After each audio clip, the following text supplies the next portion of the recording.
Kunto was a man everyone feared. He was a slave trader, brutal and merciless, the kind of man whose name made even grown men tremble. He was rich, richer than anyone around him, but his wealth was soaked in the tears of the poor. In his compound, guards moved like hounds, and no one dared to look him in the eye for long.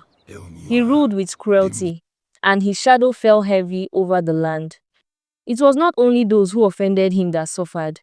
Kunto's greed swallowed the innocent too. A poor farmer who could not pay a debt would see his children chained. A widow refusing to give up her land would vanish the next day, sold off like livestock. Entire families disappeared at his command.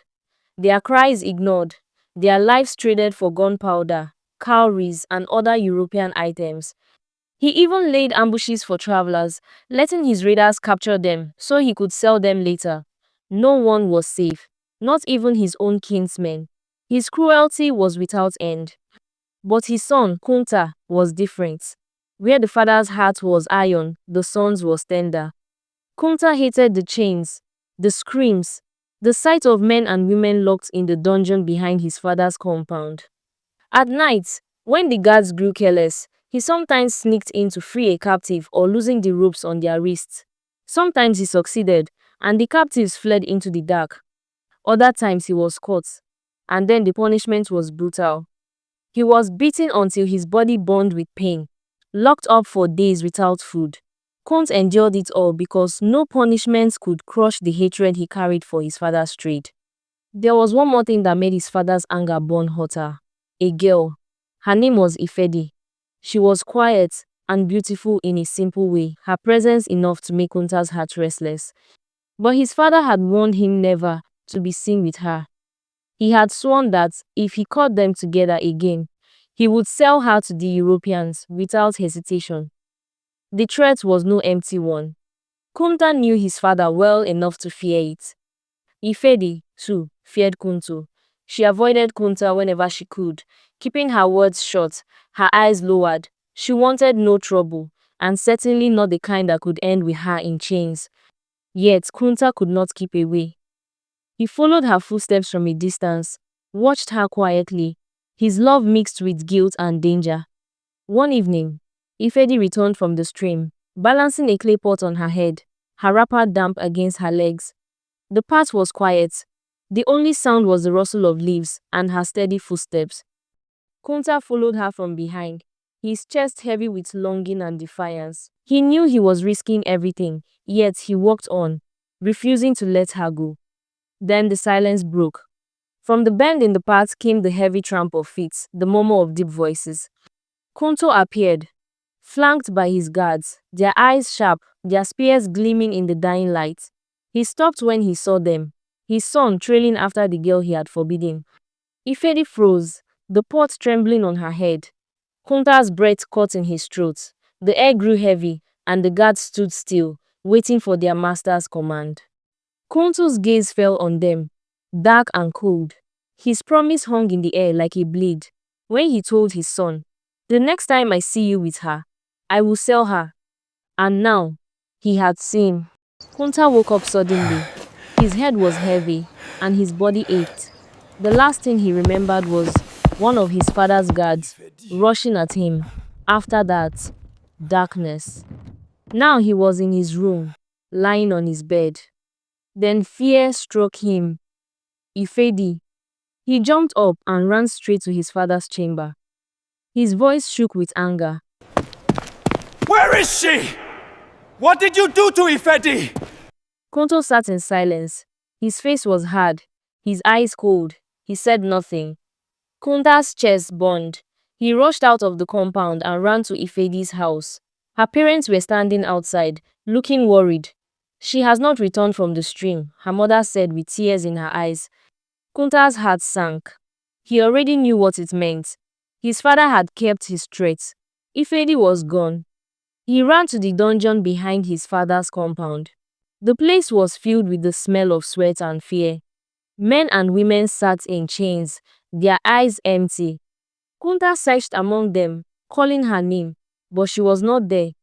At the gate, he saw a broken clay pot on the ground. He knew it was hers. Panic pushed him forward. He broke past the guards and ran toward the coast. His feet pounded the ground, his chest tight.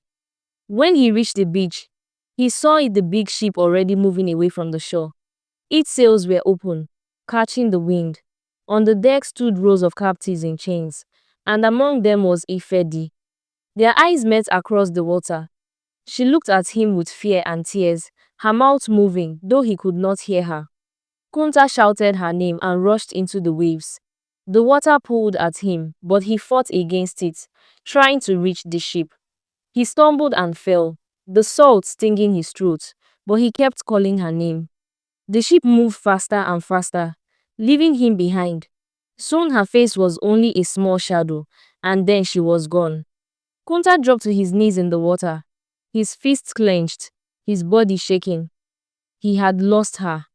On the sand behind him, the guards stood watching, and high above on the cliff, Kunto stood with his arms folded, silent and proud. The ship carried Ifedi away, and with it, Kunta's last hope. Kunta could not forget the sight of the ship sailing away.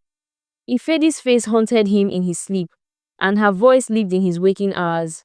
He stopped eating, stopped smiling.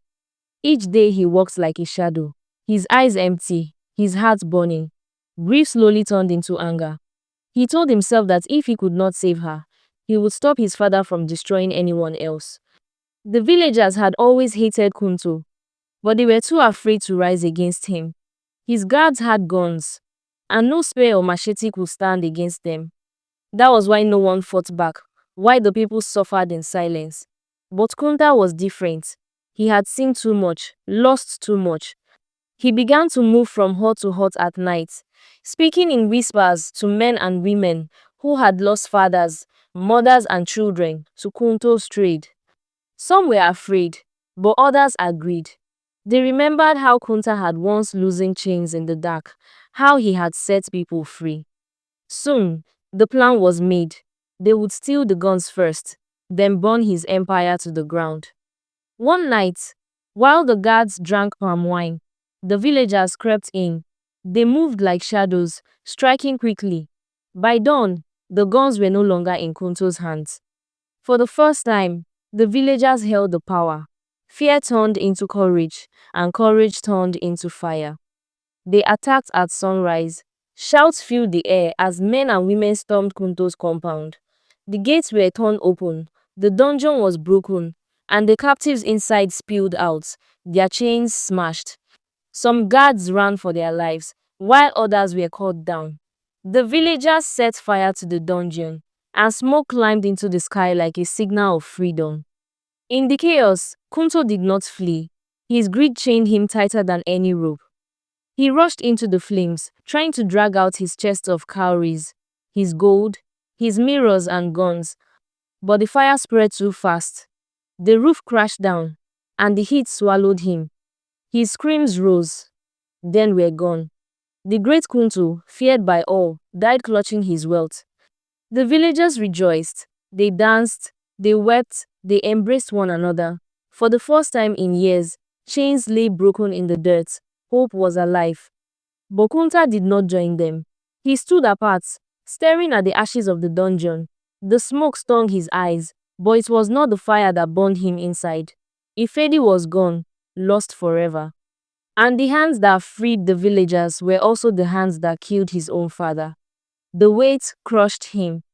That night, when the village slept, Kunta walked into the forest. Under the quiet trees, he ended his life.